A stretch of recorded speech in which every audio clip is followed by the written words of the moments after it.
Hello, everyone, and welcome to Beyond Visual. I'm your host, Samantha Powell, and today I'm joined with Rainey Fu, Senior Art Director at Spotify and the owner of her own consulting firm called Design Never Sleeps. So thank you so much for joining me today, Rainey. Thank you for having me. Very excited to be here. Definitely. It's good to catch up with you. I know we were able to chat a little while ago in Orlando on Avixa TV, so it's good to see you again. Same here. Absolutely. Awesome. So in the other video that we had taped with you, you were telling us a little bit about your upbringing in Singapore. So I want to know a little bit more about that. Can you share some traditions, some of your favorite traditions, and what do you miss most about Singapore? Yeah. For sure. You're asking all the right questions, honestly. So, hi, everyone. I'm born in Singapore. It's a city and also a country. So it's also known as the easiest Asia country to start off if you're going for a vacation, because it's all bilingual and all the road signs are all in English. And I'm also very fortunate to be educated in Singapore because of that, English is my first language, and then my mother tongue is my Mandarin. So we are a country with everyone having English as our first and having a second language. So Singapore is also a huge city and a country by itself. If anyone has seen Crazy Rich Asians, it's actually shot in Singapore.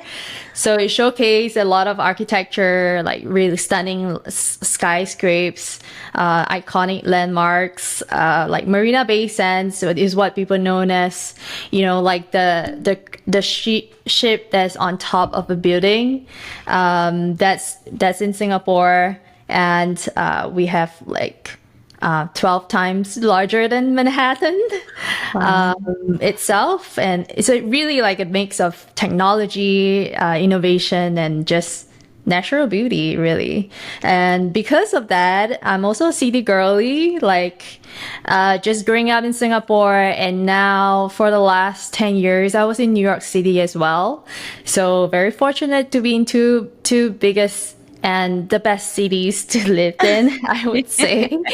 And one thing I really miss the most about is definitely the food. Mm-hmm. Hands down, like, if you have a chance to visit Singapore, please do, Samantha. Oh. Like the laksa, which is like a curry noodle dish, and nasi lemak, which is like a rice dish, a Hainanese chicken rice, chili crab. It's just incredible. Sounds amazing. Is it like great. Spicy type of foods, or more bland, or it's so you've got spice in it?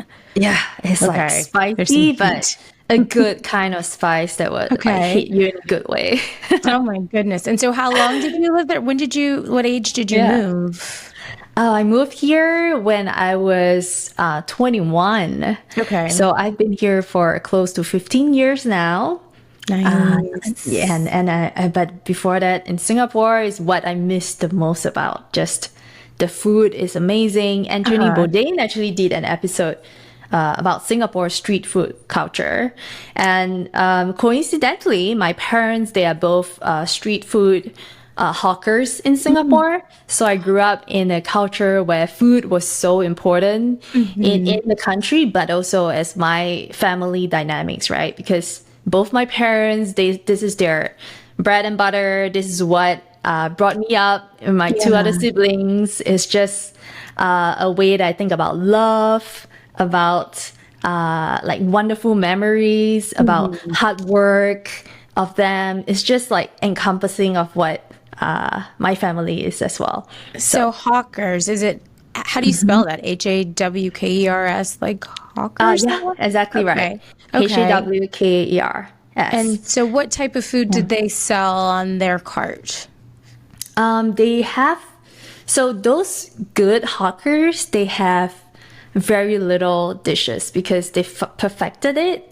So my parents, they only have 2 dishes. One of them is the seafood noodles, also known as Hokkien mee. Hokkien is a Chinese, is actually a Chinese dialect in back in China. So it's all about immigrants like coming into Singapore then. So Hokkien Mee is named after that. Okay. And also seafood fried rice. That's a yes. huge one. And like these two are just incredible. If you get a chance to just try them, they are amazing. I gotta see it. And how long is that flight from, let's say, New York? Oh boy. I don't love flying, but I'll do it. I'll especially for some good food though. Yeah, you have to. But the flight is actually 18 hours, I think. I would have to get some very good reading and cocktails to make it for 18 hours. Oh my goodness. Yep. If you put a pin across the world, like from New York, you actually hit Singapore. Wow. So that's how far it is to visit. Yeah. And does it have like a really sprawling, fun nightlife there? Like what's the vibes there? Yeah. Yeah. It's like so vibrant and colorful at night or in the day. In the day is usually busy, it's full of people. They're in finance and it's a business hub as well. So you can almost describe it as like a mini New York City version. Which is Singapore. And and the nightlife it's like bars, restaurant, Michelin stars, anything you can get. And hawker food, anything you can get, really. So then it sounds like, because I know we eventually moved to New York, we'll get to that, but so you're already prepped and primed for that big city living, then it sounds like. Yeah, absolutely. Awesome. And so are they still doing, the same thing with the restaurants, and are they still in Singapore or are they over here in the United States? Yeah, my parents, they are still in Singapore. Okay. I am the only one that's in the United States. My brother, my sister, everyone's still in Singapore. My parents, they have fortunately also retired because if you know how grueling and long hours as a food kitchen industry is, you would know that it's a really physically taxing job. And I'm happy that they're both retired and healthy and just enjoying life, really. Oh, wonderful. Have they ever visited over here? Okay. Yep, they have. They've been to New York City, waiting to come to Chicago this time around. Oh, nice. Oh, that's so awesome. How often do they come, would you say? Or you go back there? I usually go back every single year. Okay. With Lunar New Year, which coincides with like January, February of every year. That is because then I get to see all my relatives, community, and the whole idea of community is very big in Asia as well, Asia practice. And what we grew up really getting to understand about each other is all about community base.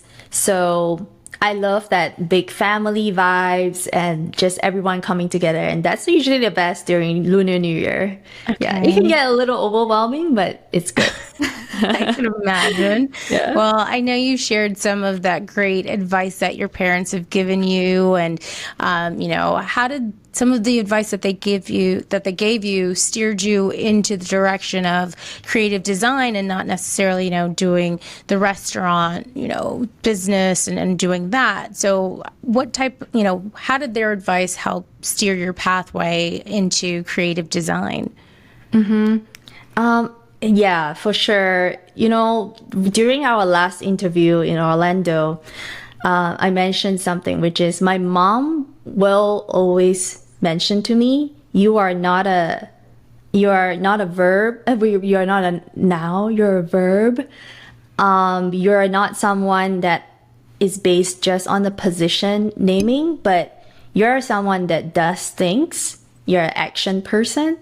And I think that resonates with me throughout my whole life, because this shows, they not only say that, but they show them in the work that they do too, which is being hawkers. It's about using your, your skills, your craft. And for a good 25 years, they're doing this day in and day out. And without fail, they are really like the role model of hard work and perseverance. And by doing that, they really show a testament of their craft and how working together helps to make things happen.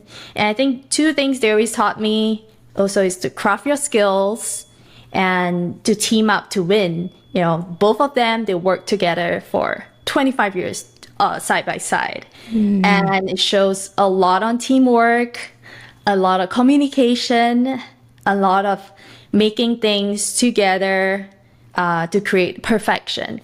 And I see that as my first inspiration. And because they are street food hawkers too, it's really tiring and gruesome.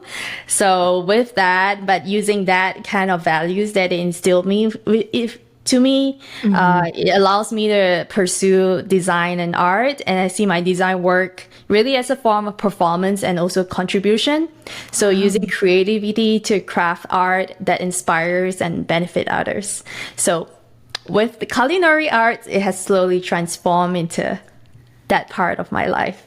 That's wonderful. So when did you first realize that you liked getting into like that creative art space in Singapore? Like, was there a specific project that you were working on and you're like, oh my gosh, like this is where I need to be? Or how did all of that start for you?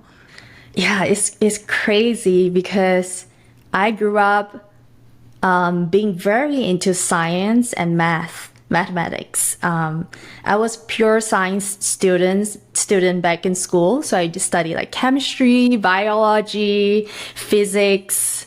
But then when I was 14, that's when I realized that that's not really what I want to do. I want to be in the design field, into the arts part. I want to be able to express it. And it started with my parents as an inspiration, but also them giving me the freedom to pursue what I want. That's super important because, coming up from an Asian household, there's expectations of family and parents wanting you to be a certain, be a doctor or a lawyer or a certain career. But they really helped me to just give the freedom. So my first stepping stone into this field started in the events industry as a graphic designer in Singapore. I was about 18 and I started working with brands like Hermes, Givenchy, Lexus, BMW, UOB banks that opened up my eyes to massive and large scale prints and fabrication that reminds me of Times Square. So that's really how I started. The hours were super long, and the deadlines were tight, but having seen my designs travel across like Shanghai, Beijing, and Singapore just made it all worth it. And that's when I realized I want to be here. I want to be in this event space and I want to create design. That's amazing. Yeah. And to have that exposure and that experience at such a young age, right? And doing it all there and just seeing it expand across the world. That's fantastic. I mean, yeah, I'd love to look at your portfolio. I can only imagine how fantastic that is. So, so tell me a little bit of how you ended up over here in America. So yeah, what was that journey like? Yeah, I started, so in the early, when I was in my 21st birthday, I knew I wanted to go to America, but the dream really started when I was 7 years old. I was just seeing, Times Square always has this lure and dream, and I started to fantasize myself going to Times Square, having billboards that animated in Times Square. So that kind of focus was something I had when I was super young, when I was just sitting at my dinner, my mom, dad, my family, just having dinner and watching the TV, watching Times Square countdown. And that's when I realized, hey, you know what? I want my stuff to be on a bigger screen like that. And so to fast forward in my 21st, I'm very fortunate to have gotten a scholarship to study overseas. So I'm able to choose the school of my choice, which I did was Savannah College of Art and Design. I can also talk more about like the scholarship program, but it was after 3 years of preparation and really finding a purpose, which is what I want to do, to create the scholarship and to give them reason to pick me to be a scholar, really, essentially. And so I ended up going to Savannah College of Art and Design, did my school for 3 years and majoring in motion graphics, and slowly find myself into New York City right after I graduated.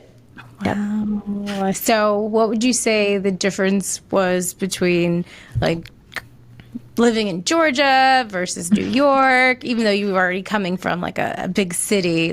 Like what were your thoughts in terms of, you know, the difference in diversity and maybe the slower pace in the South versus to the hustle and bustle when you went to New York?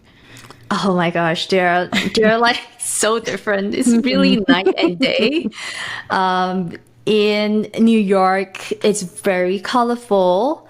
It's I would say like it's a place that if you can make it here, you feel like can make it anywhere.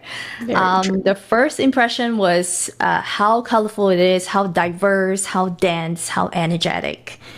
And it's a city that keeps on giving, but it's also a city that is forever propelled by new people flooding in, a melting pot of like energy, like hopes, like passion. I'm here to like create something for myself, right?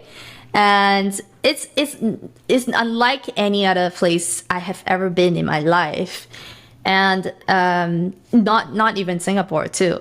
And Savannah, Georgia, however, was also like a whole different transformation from that energy. It's a place where you get to slow down, you get to really like appreciate small things in life. And that's what I did. You know, when I first went to Savannah, I was like, oh my gosh, this is such a different vibe from Singapore. It's such a huge culture shock. But then I slowly realized, okay, just need to focus. I have more time to focus. I have more time to appreciate and notice things around me for the first time in my life, you know, being away from being busy. And yeah, so these two are really like allowing me to find more purpose and to create a story that I want to share, or things like that I really want to do. So these two places really helped me to craft how I am so far. Yeah, no, being somewhat of a native New Yorker. I was born upstate, then lived in the Bronx. Right. I never lived in New York City, but obviously when you're in New York, for most people, you tend to go to the city often, or if you're working there. And now that I live in Charlotte, North Carolina, so yeah, I've definitely got you know, the different paces, right? You know, you notice how fast people walk when you're in New York. You better get out the way, because they're coming after you, right? Versus even just, you know, the nicer, you know, little slower pace, we'll say, of the South. So Yeah. totally relate. And just, yeah, like all the bright lights in the city, and it just never sleeps. Yep. So, and were you able to find, you know, groups of people that you could relate with, you know, since New York is definitely that melting pot of immigrants and everybody's flooding in there. Like, were you able to find a good sense of belonging there and people that you could connect with or so? Yeah, absolutely. I feel like just because it's so diverse, it has everything that you can ask for. But it's also a place that you can get lost if you don't know what you're looking for, because you get being pulled by different directions, right?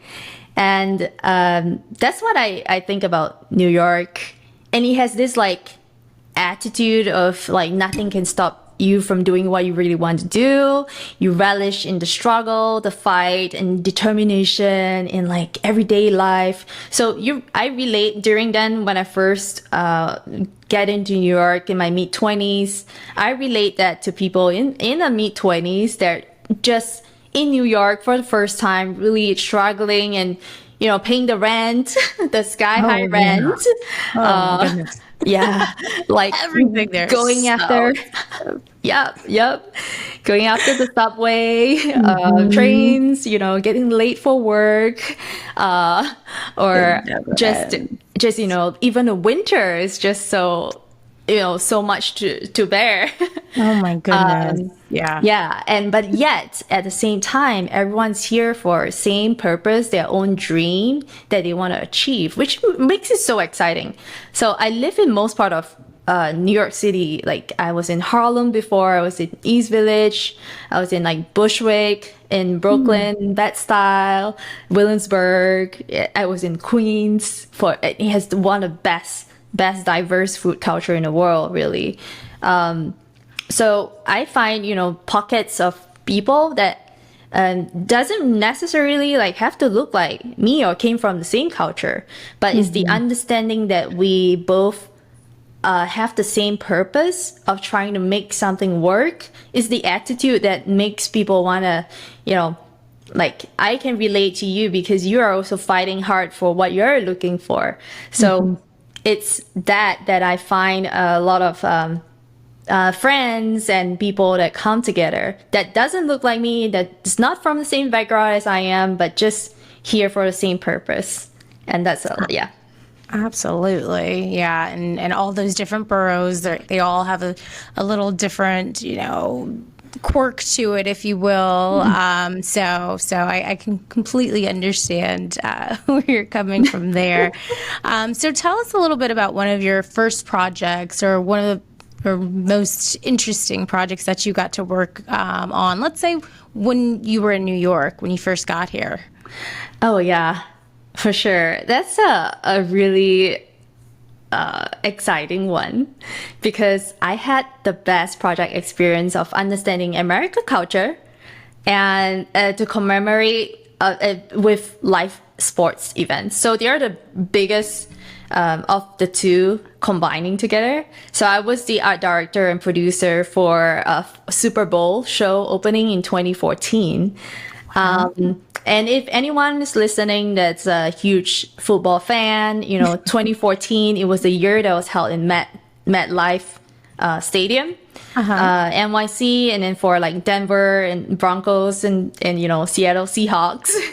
It was a really long time ago, but yeah, I think football fans, they might know that.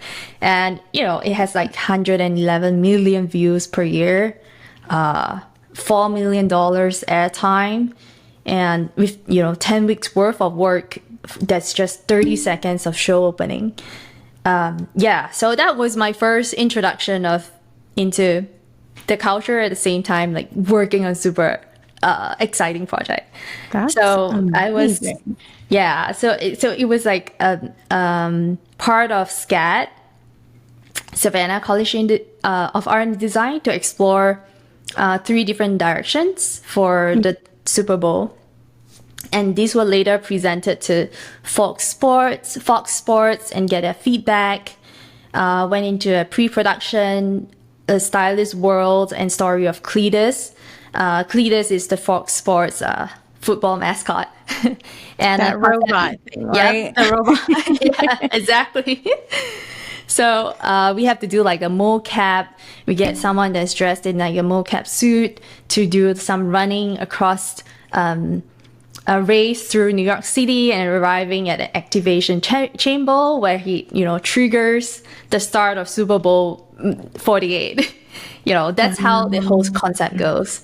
And for each second, like 60 frames were created, and with each different pose for the mascot. So each frame was rendered and compiled into a complete like pre-production animation show.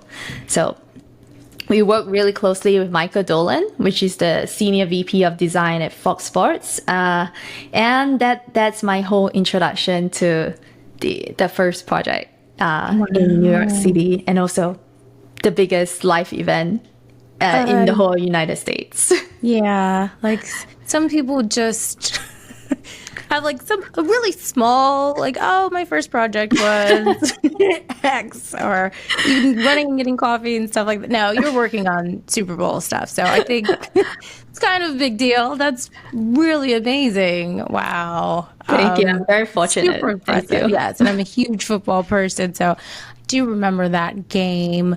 And yeah, Cletus, I still.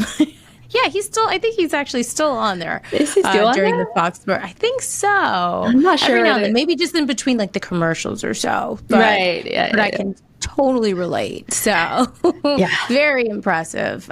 Very impressive, Rainey. And Thank you. so I know you said in our other video, it was a really, really great and deep statement that you made, that you said that your soul belongs in Singapore, your features are Asian, but your passions start in America. And I think, a lot of immigrants may be able to relate with that. And I really appreciated you sharing that with me. Mm-hmm. And I know that you do a lot of work in the AAPI community, and you're very passionate about that. So can you share some of those passions that, are in America, and, your passion for DEI work and the AAPI community?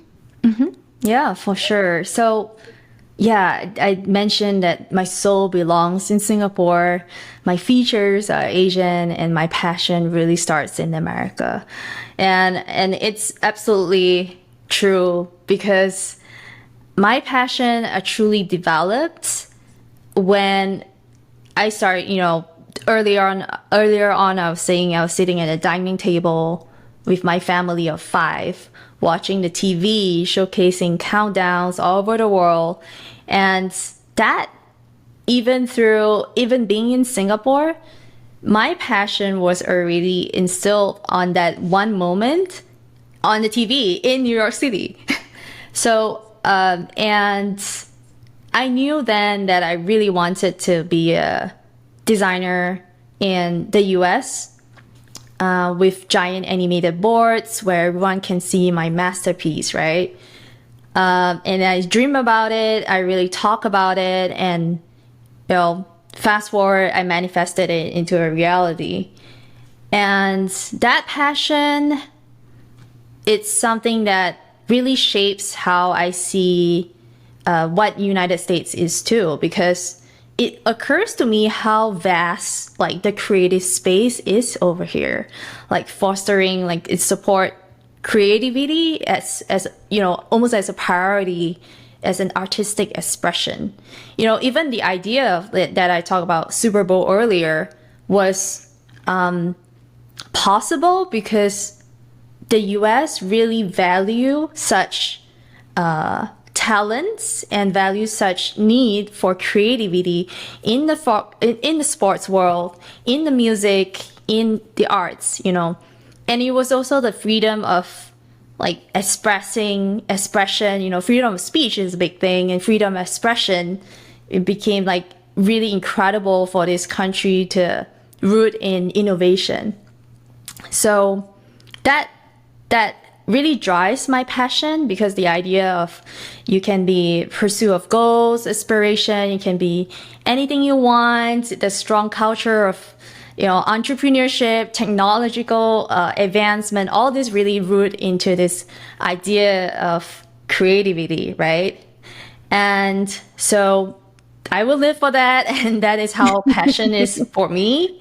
And I have a lot to thank for my soul belongs in Singapore, because Singapore is the one that got the scholarship to be able to experience this part of my dream, and to get that passion that started in America. So it really has like a lot to follow through from having that. and now to end up in here and to be able to propel and now to speaking with you, Samantha, and like the team at Vixa, and just it's incredible. I'm super grateful for how far things have come, and yeah, that's what I think. Yeah. Yeah, and we really appreciate, having your voice and you sharing your perspective, and you also being able to share your perspective, coming from a different culture and learning more about who you are and your culture, and sharing that, with everybody that you meet. And it's always been a pleasure. And I do want to touch just a little bit, just so everyone knows some of the other things that you're working on, and if there's anything that they can get involved in. So I know you do some work with the DEI, in that space, and especially with the AAPI community. I know you have a conference or so. So can you just touch a little bit on what you're doing in that space in terms of advocacy? Yeah, for sure.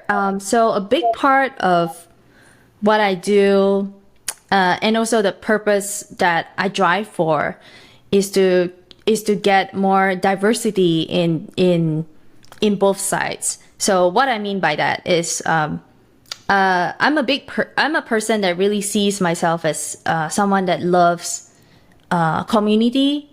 When people rise together with me, that is win. That is a huge win. So I was introduced to, it really started multiple layers. Okay, so back, during COVID is when I found this need for community, right? Because people are, struggling in the food culture, in the food restaurants, places are shutting down. So I'm also a big painter of food. So I started painting, and that drives me to create all these paintings that helps to donate to like Welcome to Chinatown, which is a nonprofit organization in New York City. And I raised more than $3,000 with just my paintings. During then, I just keep going. I think that's the first part of why DEI was something that I advocate for. And the community and an overwhelming support from friends, family was really great at the time. And that's how I thought about, I was introduced later on to this organization called Gold House. So Gold House is a nonprofit organization. It's a cultural ecosystem that invests in, champions, and Asian Pacific creators and companies to power tomorrow, for all. And that's when, Samantha, like when someone breaks free from societal constraints to reach new heights, it's not just people from our community who benefits. It's really like everyone who's ever been told they can't do it. So it was this idea that when one person rises to the top, they really create more rooms for others. And while it helps to rewrite the rules and make histories and really redefine what's possible for the future. So Gold House does that, and that purpose that I see in DI does that too. And also, if you look at like places like Netflix, DEI or diversity is not just a diversity cause. It's really like also a it's also like a profit. Well, how do you call it? Profit cause. Because if you know about it, like recently Netflix just invested billions for the next 4 years into Korean content on their platform. So it's definitely not just it's also a business cost, is what I'm saying. Because and the whole idea is to bring in like 142 million household into watching the show, and look at Squid Game too. It's also like a big TV series, original TV series that's out there. And for the marketing perspective too, like, Pokemon is the biggest, highest gross franchise in the world, like compared to like Marvel and Marvel Universe and Star Wars, right? But what I'm really trying to say is that diversity is important, but also when you open up more doors for diversity inclusion, it helps to bring out the creative excellence as well on all aspects. So it's not just, okay, we need more people of color, but it also helps to support why the market will be more profitable. The creative space will be more exciting. There will be more ideas when we open up more doors. And that's what I truly believe in. Even if for the company that I just recently opened up, it's called Design Never Sleeps. The whole idea too is to not only drive diversity, but really dive deep into understanding the cultural nuances in Asia and in Singapore, and also like US centric audience. So we help, companies that wants to enter into ASEAN. ASEAN is like Asia countries, and Asia audiences. So it puts us really as a leader for driving this cultural landscape across just internationally. First, now starting in New York, representing US, and Singapore representing Asia.